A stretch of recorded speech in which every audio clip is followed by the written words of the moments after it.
Diyarbakır'ın acemi beri xwabidin Wanê li kolejeke taybet bi teknika Life Kinetikê ders tên dayîn. Xwendekarên ku bi taybetî jî di dersa Kurdî de vê teknikê bikartînin hem zûtir mijarê hîn dibin hem jî di vê kursê de di vê dersê de bi lîstikên ku tên lîstin wextê xwe xweş derbas dikin. Bırak. Çok güzel. Şimdi say bakalım toplam kaç tane topun oldu? 7. O zaman ne diyoruz? 5, 2 daha kaç yapar? 7. Veya bir başka deyişle 5 artı 2. Teknika Life Kinetikê bi taybetî jî diwarê perwerdeyê de li dibistanan tê sepandin. 6 ile 3'ün toplamı kaç yapar çocuklar? Lewra bi saya vê teknikê xwendekar bi rêya lîstikan dersên xwe hîn dibin. Yek saat ders heye Avrupayê.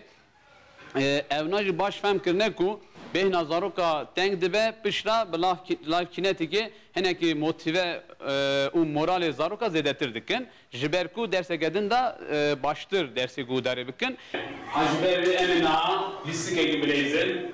Li Wanê jî kolejeke taybet bi taybetî jî di dersên zimanê Kurdî de vê teknikê bikartîne. Zû hereket nake. Zû hereket nake.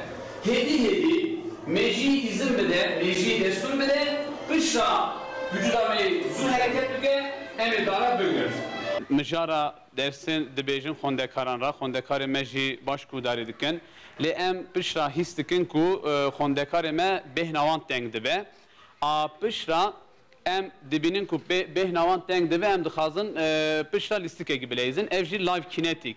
Min sisê ku hûn ê biherin, 1, 2, 3, erê, dîsa pir baş. Mesela yenekî dur bike. Xwendekar dema di dersê de Kurdî hîn dibin serî li vê teknikê didin û bi lîstikan zanîna xwe pêş dixin. 1, 2, 3, erê.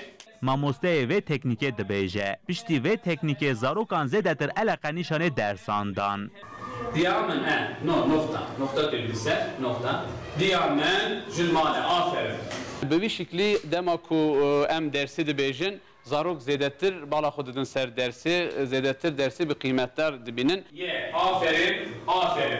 Em çi dadînin xal. Dewsan erê navê min